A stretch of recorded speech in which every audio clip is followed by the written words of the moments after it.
السلام علیکم، میں امداد سمرو۔ وزیر اعظم کون بنے گا یہ فیصلہ آج ہو جائے گا، اور فیصلہ ہوگا لاہور میں۔ شہباز شریف صاحب سابق وزیر اعظم، سابق وزیر اعلیٰ پنجاب، ان کی طلبی ہے، بلکہ ان کی پیشی ہے آج۔ فیض حمید کو بھی بلایا گیا تھا، وہ پیش نہیں ہوئے۔ اب فیض حمید پیش نہیں ہوئے تو اس کے بعد ان کے خلاف کیا کارروائی ہو سکتی ہے؟ معاملہ ظاہر ہے بڑا سنگین ہے، اور معاملہ ہے فیض آباد دھرنے کا۔ سپریم کورٹ کا فیصلہ ہے، سپریم کورٹ کے فیصلے کے اوپر بنا کمیشن تحقیقات کر رہا ہے، مگر فیض حمید صاحب جو ہے وہ اس میں پیش نہیں ہوئے۔ اور مسلم لیگ نون نہیں بھائی، گڑبڑ ہے ابھی تک مسلم لیگ نون کے معاملات ٹھیک نہیں ہو رہے۔ کل رات گئے تک میں نے بمبو شمبو مارے، فون شون گھمائے کہ جو اختلافات ہیں مسلم لیگ نون کے اندر، یا کم از کم ٹکٹوں کی تقسیم کے معاملے پر، کیونکہ کینڈیڈیٹ زیادہ ہیں اور سارے کے سارے تگڑے کینڈیڈیٹ ہیں، تو تگڑے کینڈیڈیٹ اگر ٹکٹ ایک کو نہ ملے تو دوسرا روٹ جائے گا، دوسرے کو ملے گا تو تیسرا روٹ جائے گا، تو مطلب وہ عجیب و غریب قسم کا ایک سیاپا، میں نے شروع میں کہا تھا نا کہ میاں نواز شریف صاحب کو ایک نیا سیاپا پڑا ہوا ہے، اور سیاپے کی وجہ ظاہر میاں نواز شریف صاحب خود ہیں، کیونکہ وہ کنیکٹڈ نہیں تھے، وہ رابطے میں نہیں تھے پچھلے پونے 4 سال جتنا عرصہ جلاوطن رہے، وہ فوکس تھے اپنی صحت کے اوپر، دیگر معاملات کے اوپر، اور پارٹی کے معاملات شاید ان کے خواب و خیال میں بھی نہیں تھا کہ اتنا جلدی عمران خان سے، پروجیکٹ عمران خان سے جان چھوٹے گی۔ ظاہر ہے نظر آ رہا تھا، وہ تو پیپلز پارٹی کی حکمت عملی تھی آصف زرداری کی، بلاول بھٹو زرداری کی، جس کو پہلے مسترد کیا گیا تھا مسلم لیگ نون کی طرف سے 2020 میں، لیکن بہرحال سال ڈیڑھ پیپلز پارٹی مسلسل اس پر ڈٹی رہی، اور فائنلی پھر یہ فیصلہ ہوا کہ اب اگر عمران خان کو گھر نہیں بھیجا جائے گا تو پھر فیض حمید ہوں گے اگلے آرمی چیف، اور اس کے بعد سارے ہوں گے جیلوں میں، آئین کی شکل بدل دی جائے گی، کوئی چیف جسٹس کو بھی دوبارہ توسیع دی جائے گی، اور پھر سارے 15 20 سال کے لیے بیٹھ جائیں گے۔ پھر کیا کریں گے؟ تو پھر مرتا کیا نہ کرتا، انہوں نے ظاہر تحریک عدم اعتماد کا جو آپشن تھا وہ ایڈاپٹ کیا، اور پھر عمران خان صاحب کو گھر بھیج دیا۔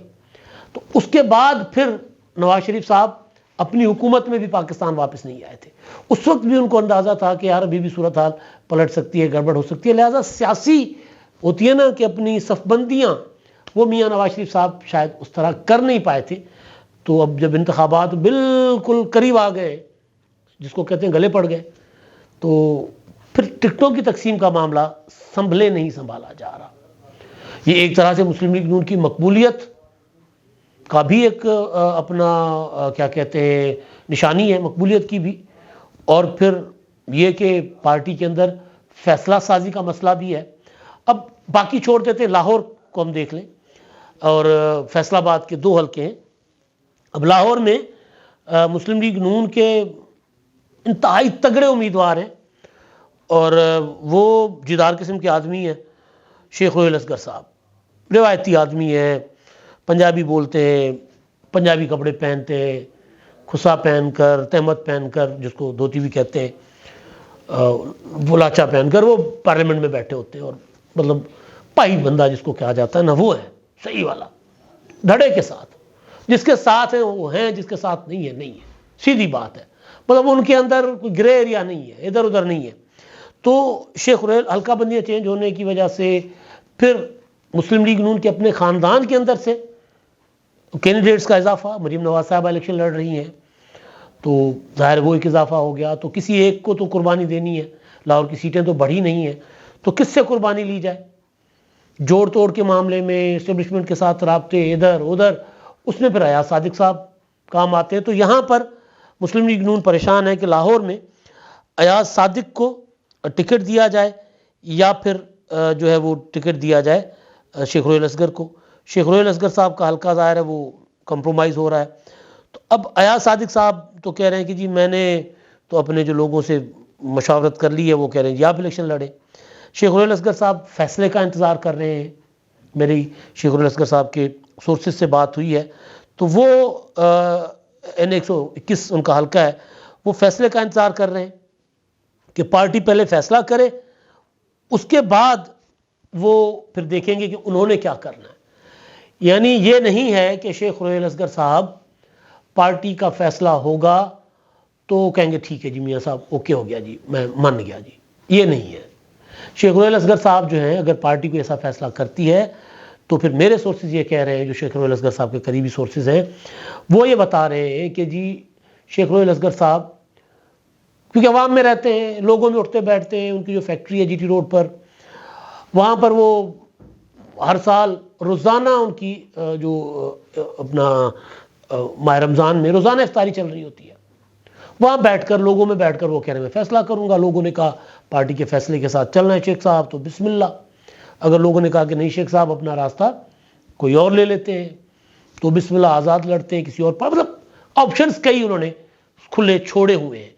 لیکن بہرحال فی الحال وہ انتظار کر رہے ہیں پارٹی کے فیصلے کا. دوسرا جڑاوالا کا حلقہ، نواب شیر وسیر پیپلز پارٹی سے پی ٹی آئی میں گئے تھے، پی ٹی آئی سے پھر تحریک عدم اعتماد میں جن لوگوں کے ساتھ وعدہ کیا گیا تھا کہ جی آپ کو ٹکٹ دی جائے گی مسلم لیگ نون کی. آپ کو یاد ہوگا مریم نواز صاحبہ نے کہا تھا کہ جی مسلم لیگ نون کا ٹکٹ بک رہا ہے، پیسے نہیں دیے لوگ، نہیں اپنے خریدے، پیسے نہیں دیے، مسلم لیگ نون کا ٹکٹ لوگ خرید رہے ہیں. تو وہ نواب شیر وسیر کی جگہ طلال چودھری صاحب، ان دونوں کا بھی معاملہ گڑبڑ ہوا ہے.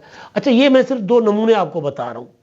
تو یہ رات بلکہ جیو نیوز کے رئیس انصاری صاحب نے بھی ریپیٹ کی ہے یہ خبر جو ہم ایک دو بار پہلے ذکر کر چکے ہوئے ہیں دونوں کا. تو بہرحال تو وہ ابھی تک یعنی فیصلہ رات گئے تک نہیں ہوا تھا. ابھی جب آپ کے پاس میرا ویلاگ آ رہا ہو تو شاید کوئی خبر شبر آ گئی ہو، لیکن بہرحال یہ معاملات ابھی تک اسی طرح گڑبڑ شڑبڑ چل رہے ہیں مسلم لیگ نون میں. اب یہ تو ہو گئی مسلم لیگ نون.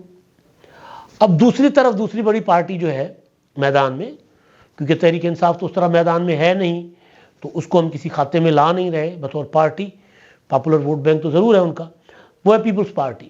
بلاول بھٹو زرداری کل لاہور پہنچے، لاہور میں اپنے حلقے کے متعلق انہوں نے میٹنگیں کی. آج پیپلز پارٹی کی CEC سینٹرل ایگزیکٹو کمیٹی کا اجلاس ہے. یہ وہ اجلاس ہے جس کے لیے بلاول بھٹو زرداری نے لاڑکانہ میں 27 دسمبر کو اپنی والدہ کی برسی کے موقع پر تقریر کرتے ہوئے آخر میں لوگوں سے اجازت مانگی تھی کہ اگر آپ کو لگتا ہے کہ میں وزیر اعظم بن سکتا ہوں، کیونکہ میں کامیاب وزیر خارجہ تو رہا ہی ہوں، تو اگر آپ کو لگتا ہے کہ مجھے وزیر اعظم بننا چاہیے تو پھر آپ مجھے اجازت دیں اور میں پھر CEC میں یہ جا کر رکھوں کہ جی مجھے وزیر اعظم کا امیدوار بنایا جائے. تو یہ اجلاس اس مدعے پر ہو رہا ہے. منشور کا معاملہ بھی، کیونکہ منشور کی بکلیٹ ابھی تک نہیں آئی، وہ ہوگا پراپر، اس کے اجرا کا فیصلہ ہوگا کہ کس طرح اس کا منشور باضابطہ جاری کیا جائے.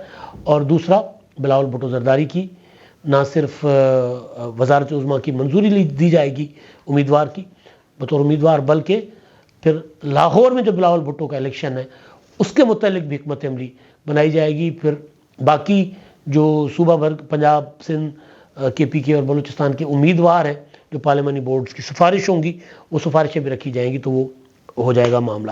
اب بلاول بھٹو زرداری کیونکہ ان 127 سے لڑ رہے ہیں لاہور سے الیکشن، اور مسلم لیگ نون ان 127 میں انہوں نے اس کے حوالے سے ابھی تک ان کی جو تقریریں آئی ہیں وہ ان کے حوالے سے تھیں. جو ایاز اپنا عطا تارڑ نے کہا تھا کہ جی ان میں حوصلہ کیسے آ جاتا ہے، ان میں ہمت کیسے آ جاتی ہے کہ لاہور الیکشن لڑنے آئے ہیں اور لاہور کے لوگوں کو کیا کہیں گے کہ جی ہم نے لاہور کو ویسا ہی بنانا جیسا کراچی کو بنایا ہوا ہے. تو بہرحال وہ سیاسی مخالفین ہیں، ایک دوسرے کے اوپر اس طرح کی باتیں کرتے رہتے ہیں. تو وہ بلاول بھٹو اس حلقے کے لیے آ رہے ہیں اور پھر اگلے 2-3 دن اپنے حلقے میں ان کا قیام ہوگا. لیکن پھر کل رائے گنج جائیں گے نواز شریف صاحب کے پڑوس، بالکل جاتی عمرہ فارم ہاؤس کے ساتھ، یعنی جاتی عمرہ فارم ہاؤس کی میرا خیال ہے دیوار ختم ہوتی ہے یا وہ جو لگی ہوتی ہے باڑ وہ ختم ہوتی ہے، تو اس کے ساتھ ہی پھر اپنا چودھری غفور صاحب جو ہے مسلم لیگ نون کے نواز شریف صاحب کے انتہائی قریبی لوگوں میں سے تھے، کیونکہ وہاں قریب ہونے کی وجہ سے، اور خاص طور پر میاں شریف صاحب کے بہت قریبی سمجھے جاتے تھے، ان کے ساتھ ہی رہتے تھے، اور میں اس چیز کا گواہ بھی ہوں کہ وہاں ان کے پاس اکثر رہا کرتے تھے. اور جب شریف فیملی مشرف کے دور میں جلاوطن ہوئی تھی تو پھر جاتی عمرہ فارم ہاؤسز میں وہ اکثر وہاں پر ان کے معاملات بھی دیکھا کرتے تھے. بہرحال کسی وجہ سے، کسی ذاتی معاملات کی وجہ سے ان کی انبن ہو گئی، وہ پارٹی میں نہیں رہے، پارٹی نے ان کو نکال دیا یا انہوں نے چھوڑ دیا. لیکن بڑے عرصے گوشہ نشین رہنے کے بعد پھر انہوں نے پیپلز پارٹی جوائن کرنے کا فیصلہ کیا. تو بلاول بھٹو کل ان کے فارم ہاؤس پہ بھی جائیں گے اور وہاں پر ایک تقریب ہوگی، شمولیتی جلسہ جس کو کہتے ہیں وہ ہوگا، اور وہاں بلاول بھٹو کا خطاب بھی ہوگا. تو یہ تو بلاول بھٹو کرنے جا رہے ہیں. مسلم لیگ نون ابھی تک اپنے معاملات میں پھنسی ہوئی ہے.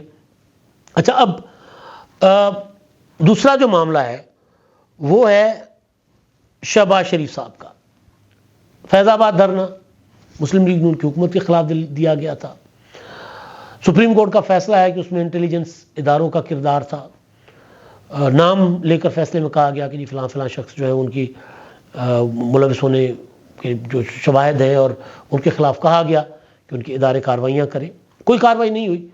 چیف جسٹس قاضی فائز صاحب کی عدالت کا یہ فیصلہ تھا جب وہ جج تھے, سمپل جج تھے جب, یعنی ایک جج تھے جیسے.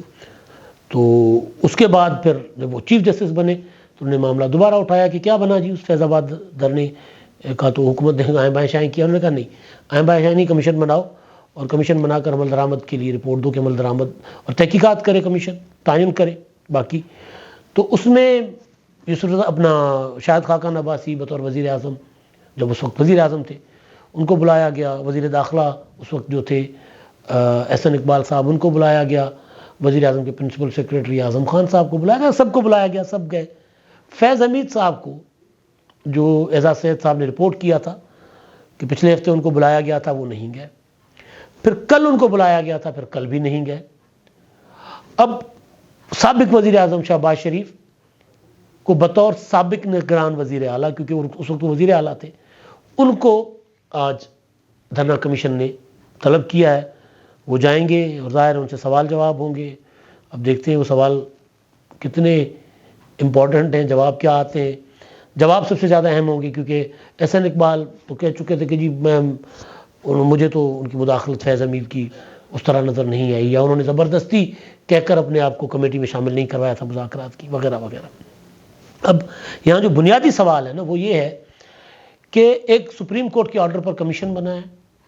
وہ کمیشن ایک سابق D G I S I کو, جن کے اگینسٹ سپریم کورٹ کا فیصلہ ہے, ان کو طلب کرتا ہے اور وہ کمیشن میں نہیں جاتے. ایک بار نہیں جاتے, دوسری بار نہیں جاتے.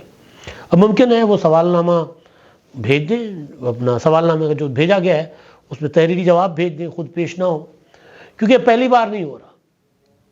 فیض آباد دھرنا تو مطلب ٹھیک ہے, ایک بڑا معاملہ تھا, سپریم کورٹ کا فیصلہ موجود ہے, ایک سازش اس کو کہا گیا تھا. لیکن جو محترمہ بینظیر بھٹو شہید کا قتل کیس تھا, اس میں جو پیپلز پارٹی کی حکومت نے جو تحقیقات کروائی تھی اقوام متحدہ سے, وہ اقوام متحدہ کا جو مشن آیا تھا یہاں تحقیقات کرنے, اس نے فوجی جرنیلوں کو, جس میں کیانی صاحب اور دوسرے تھے, جنرل اشفاق پرویز کیانی, ان کو طلب کیا تھا. وہ نہیں گئے تھے, پیش نہیں ہوئے تھے.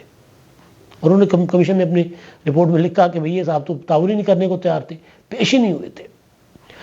تو یہ اس طرح ہوتا ہے. آپ کو یاد ہوگا آئی ایس آئی والا معاملہ, آئی جے آئی والا, اصغر خان کیس والا, اس وقت بھی جب وہ جرنیلز آتے تھے ان کو بلایا جاتا تھا, اور پھر صحافی اگر ان سے اعزاز سے جیسے صحافی ان کو ٹکرا جاتے تھے تو وہ دھمکیاں میز لہجے میں بات کرتے تھے, دھمکیاں میز رویے میں. جس طرح یہ لوگ اپنے آپ کو سمجھتے ہی نہیں جواب دے, قانون سے بالا تر, آئین سے بالا تر, اور ظاہریں ہیں. جس طرح کہا گیا کہ پرویز مشرف نے آئین توڑا ہے تو کیا ہوا, ہم فیملی ہیں, اور ان کو باہر بھیج دیا گیا تھا. جس طرح ابھی تک بار بار اعتراف کیا ہے اپنا سازشیں کرنے کا جنرل قمر جاوید باجوہ نے, مگر دیکھیں ان کے اوپر کسی قسم کی, تو یہ تک کہہ دیا گیا نواز شریف صاحب کو کہ خاموش خاموش, بات نہیں کرنی آپ نے. ایک بار میاں نواز شریف صاحب نے واپس آنے سے پہلے لندن میں ذکر کر لیا تھا کہ جی مٹی پاؤ پالیسی نہیں چلے گی, جب تک جنہوں نے سازشیں کی ہیں ان کے خلاف کارروائی نہیں ہوگی تب تک جو ہے وہ پاکستان میں حالات بہتر نہیں ہو سکتے. تو شہباز شریف صاحب یہاں سے دوڑے دوڑے گئے تھے, مطلب جہاز پہ گئے تھے, لیکن جہاز کے اندر بھی ہوتا نا, جتنے دیر کی فلائٹ تھی, میرا خیال 7-8 گھنٹے کی جو بھی فلائٹ تھی یہاں سے لندن کی, اس فلائٹ میں بھی جہاز میں بیٹھے نہیں تھے, جہاز کے اندر بھی دوڑ رہے تھے شہباز شریف صاحب کہ جلدی پہنچ جاؤ کہ معاملات گڑبڑ نہ ہو جائے. یعنی میں ذہنی کیفیت کہ ان کو تاکہ فوراً وہاں پہنچ گو, جس کو کہا جاتا نا اڑ کے پہنچو, تو اڑ تو رہے تھے جہاز میں, لیکن اڑ کے اور دوڑ کے پہنچنے والی کیفیت تھی ان کی. تو بہرحال وہ شہباز شریف صاحب وہاں پہنچے اور آج ہاتھ جوڑے کہ پائی جان تاڑی مہربانی, غصہ نہ کرو, وہ غصہ کر جانے نے, تاڑا غصہ دے کوئی مسئلہ ہی نہیں ہے, تجھے غصہ کرو, لیکن جو وہ غصہ کر جانے نے پھر معاملہ گڑبڑ ہو جاتا ہے. تو ان کے غصے سے ڈر کے شہباز شریف صاحب نے اپنے بڑے بھائی کی زبان بندی کروا دی تھی. تو ظاہر ہے پھر یہاں تو اس طرح ہی ہوتا ہے کہ وزیر اعظم پیش ہو گئے, وزیر داخلہ پیش ہو گئے, یہاں پر سٹنگ پرائم منسٹر جو ہے پیشیاں بھگتتے رہے, چاہے وہ یوسف رضا گیلانی ہوں، چاہے وہ نواز شریف صاحب ہوں، بھٹو جیسے لیڈر عدالتوں کی پیشیاں بھگتتے رہے، لیکن ان کو کوئی بلاتا ہے جاتے نہیں، اور جاتے نہیں تو کوئی پوچھتا ہی نہیں ہے۔ اب دیکھتے ہیں شہباز شریف صاحب سے کیا پوچھا جائے گا۔ اب تک کے لیے اتنا ہی، اللہ حافظ۔